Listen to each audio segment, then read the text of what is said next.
Puji Tuhan, salam Bapak Ibu Saudara yang dikasihi oleh Tuhan. Hari ini kita memperingati hari kebangkitan Tuhan kita Yesus Kristus. Tema kali ini akan saya beri judul, Dia Harus Bangkit. Ya, memang Dia Yesus yang kita sembah sebagai Tuhan harus bangkit. Mengapa? Karena jika Dia tidak bangkit, maka sia-sialah iman kita sebagai pengikut Kristus. Sebab Dia adalah Tuhan, Dia yang berkuasa, Dia yang menciptakan segala sesuatu, dan Dia sanggup melakukan segala sesuatu. Jadi hari ini kita sebagai orang percaya harus memiliki keyakinan bahwa Dia memang bangkit. Puji Tuhan Bapak Ibu Saudaraku yang dikasihi oleh Tuhan. Mengapa Dia harus bangkit? Dalam Yohanes pasal ke-20 kita akan baca kisah tentang kebangkitan Yesus. Ayat yang pertama, pada hari pertama minggu itu pagi-pagi benar ketika hari masih gelap, pergilah Maria Magdalena ke kubur itu dan ia melihat bahwa batu telah diambil dari kubur. Ia berlari-lari mendapatkan Simon Petrus dan murid yang lain yang dikasihi Yesus dan berkata kepada mereka, "Tuhan telah diambil dari kuburnya dan kami tidak tahu di mana ia diletakkan." Maka berangkatlah Petrus dan murid yang lain itu ke kubur. Keduanya berlari bersama-sama, tetapi murid yang lain itu berlari lebih cepat daripada Petrus, sehingga lebih dahulu sampai di kubur. Ia menjenguk ke dalam dan melihat kain kapan terletak di tanah, akan tetapi ia tidak masuk ke dalam.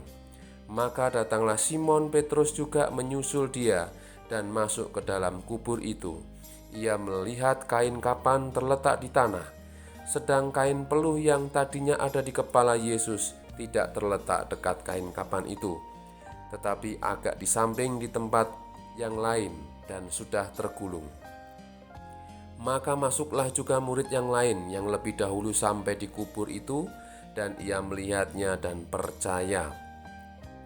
Sebab selama itu mereka belum mengerti isi kitab suci yang mengatakan bahwa ia harus bangkit dari antara orang mati. Lalu pulanglah kedua murid itu ke rumah. Di sini mengisahkan tentang kebangkitan Yesus, dan saya akan ambil ayat kuncinya di ayat yang ke-9, yaitu selama itu mereka belum mengerti isi kitab suci yang mengatakan bahwa ia harus bangkit dari antara orang mati. Jadi sangat jelas bahwa kebangkitan Yesus itu sudah dinubuatkan, dan kematian Yesus pun juga sudah dinubuatkan sampai dia naik ke surga. Bahkan dia akan datang kedua kali. Ini adalah janji-janji Tuhan yang harus kita yakini sebagai orang-orang yang percaya. Sebab dari peristiwa kematian, kebangkitan, kenaikannya ke surga, bahkan sampai dia datang yang kembali, itu adalah nubuatan yang akan dan yang pasti terjadi. Dan Tuhan sudah menggenapi sampai dia mati dan bangkit. Dan saat ini dia di surga menyediakan tempat kediaman bagi kita orang-orang yang percaya, yang setia kepadanya. Oleh sebab itu sekali lagi bahwa kebangkitannya itu adalah suatu nubuatan yang memang harus digenapi. Yohanes 4 ayat 34 mengatakan, kata Yesus kepada mereka, "Makananku ialah melakukan kehendak Dia yang mengutus aku dan menyelesaikan pekerjaannya." Jadi jelas Bapak Ibu Saudara, Yesus selama dia hidup, dia melakukan apa yang menjadi kehendak Bapa. Jadi dalam hal ini antara Bapa, Anak, ada satu peran bagian mereka, apa yang harus mereka lakukan. Yesus, dia sebagai manusia dan juga pribadi Allah, dia melakukan bagian sebagai manusia. Dia harus mengalami kematian dan sesudah itu 3 hari dia bangkit. Inilah karya penebusan yang Tuhan nyatakan kepada kita seluruh umat manusia. Dan kebangkitannya ini menjadikan kita orang-orang percaya semakin yakin dan mantap bahwa Yesus memberikan jaminan, yaitu kehidupan setelah kematian. Jadi mengapa dia harus bangkit? Karena dia harus menggenapi nubuat firman Tuhan, seperti yang ditulis oleh Yesaya pasal 9 ayat yang kelima. Sebab seorang anak telah lahir bagi kita, seorang putra telah diberikan untuk kita. Lambang pemerintahan ada di atas bahunya, dan namanya disebutkan orang, Penasehat ajaib, Allah yang perkasa, Bapa yang kekal, Raja damai. Bapak Ibu saudara yang dikasihi Tuhan, tidak ada nama yang disebutkan orang yang disematkan kepada seseorang dengan sebutan penasehat ajaib. Tidak lain dan bukan dinubuatkan buat Yesus. Dia adalah penasehat ajaib. Dan juga dikatakan Allah yang perkasa. Ya, Allah yang perkasa. Bapa yang kekal dan Raja damai. Tidak ada seorang pun yang mendapatkan gelar semacam itu kecuali dia adalah Tuhan sendiri. Dan ini adalah ucapan nubuat dari Nabi Yesaya kepada Yesus. Dia memang akan menjalani masa yang sangat berat sebagai manusia, karena dia harus menanggung dosa seluruh umat manusia. Dia harus mengalami penderitaan dan siksa. Tetapi itu semua dia jalani karena dia harus menggenapi apa yang sudah dinubuatkan. Bapak Ibu saudaraku yang dikasihi oleh Tuhan. Jadi sekali lagi mengapa dia harus bangkit? Karena memang ini adalah nubuatan bagi Yesus Kristus. Dan dia memang harus hidup untuk selama-lamanya. Yang kedua, saya ingin sampaikan mengapa dia harus bangkit. Yaitu supaya orang-orang yang percaya kepadanya juga akan hidup sama dibangkitkan seperti Kristus hidup. Tuhan, Bapak Ibu saudara, kita akan baca di dalam Yohanes pasal yang ke-6 ayat yang ke-39 sampai dengan yang ke-40. Firman Tuhan berkata, "Dan inilah kehendak Dia yang telah mengutus aku, yaitu supaya dari semua yang telah diberikannya kepadaku jangan ada yang hilang, tetapi supaya aku bangkitkan pada akhir zaman."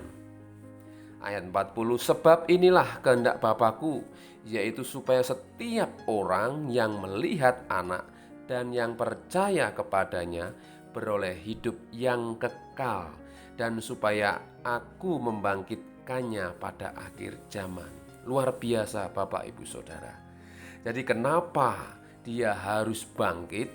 Karena supaya orang-orang yang percaya kepadanya dan yang hidup di dalamnya beroleh kebangkitan, beroleh hidup yang kekal. Ini jelas perkataan Yesus, ya, bahwa mereka yang percaya kepadanya beroleh hidup yang kekal, dan supaya aku membangkitkannya pada akhir zaman. Ini adalah janji Tuhan bagi kita. Dan janji ini tidak hanya sekedar janji, karena Dia sendiri sudah memberikan teladan, yaitu bangkit dari kematian. Sebab kita tahu bahwa firman Tuhan dalam Ibrani pasal yang ke-9 ayat 27 mengatakan bahwasanya memang manusia ditetapkan untuk mati satu kali, sesudah itu dihakimi. Jadi setelah manusia mati secara fisik, dia akan dibangkitkan, dan setelah itu dia akan dihakimi. Dan setelah dihakimi, manusia itu akan masuk, ada dua pilihan, akan masuk ke dalam surga yang kekal bersama dengan Tuhan, atau akan mengalami kematian kekal. Ya, jadi sekali lagi, jika kita yang percaya kepada Tuhan Yesus, maka kita juga akan dibangkitkan dan kita akan beroleh hidup yang kekal. Firman Tuhan dalam Yohanes 20 ayat 29, Yesus berkata, berbahagialah mereka yang tidak melihat namun percaya. Ini juga sebagai dasar kita untuk memiliki iman yang teguh. Memang kita tidak melihat Yesus secara fisik, tetapi kita percaya bahwa Dia, Yesus, telah mati dan Dia juga bangkit, dan Dia juga akan membangkitkan kita yang setia, yang menanti-nantikan Tuhan, dan kita akan beroleh hidup yang kekal. Oleh sebab itu, Bapak Ibu saudaraku yang terkasih, kebangkitan Tuhan Yesus adalah satu momen yang sangat penting bagi kita orang percaya. Karena di dalam Kristus ada kebangkitan. Di dalam Kristus ada kehidupan yang kekal. Ya, mari kita sambil menanti-nantikan Tuhan, ya, kita juga memiliki iman. Jika kita sungguh-sungguh, kapanpun Tuhan akan datang, kita selalu siap. Dan kapanpun Tuhan panggil kita juga selalu siap.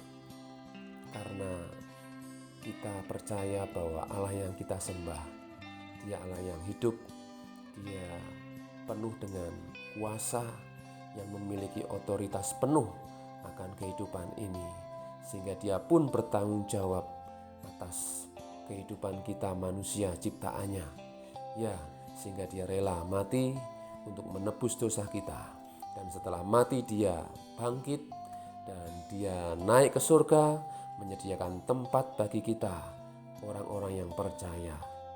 Dan ketika Tuhan datang nanti yang kedua kali, kita yakini bahwa Dia akan bersama dan mengangkat kita semua sebagai orang-orang yang dikasihi oleh Tuhan.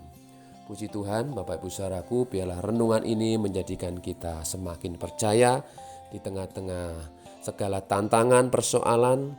Kita percaya bahwa Tuhan, Dia yang kita sembah, bangkit dari segala kematian dan Dia memberikan kehidupan. Mari kita akan berdoa. Bapa di surga, terima kasih buat kasih-Mu, anugerah-Mu yang melimpah. Engkau Tuhan kami yang kami sembah, Engkau bangkit dari kematian dan memberikan kehidupan kekal bagi mereka yang percaya. Berikan kami iman yang teguh, berikan kami kesetiaan yang penuh, sehingga kami boleh menanti-nantikan Engkau. Ketika Engkau datang, kami boleh tetap setia mengiring Engkau. Berkati kami semua dimanapun kami berada. Biarlah damai sejahtera Tuhan melimpah atas hidup kami, dan anugerah Tuhan selalu ada dalam hidup kami. Demikian juga saudaraku, terimalah berkat kasih karunia daripada Tuhan kita Yesus Kristus, persekutuan yang intim dengan Roh Kudus. Tuhan memberkati engkau dan melindungi engkau mulai hari ini sampai selama-lamanya. Tuhan Yesus memberkati kita. Haleluya.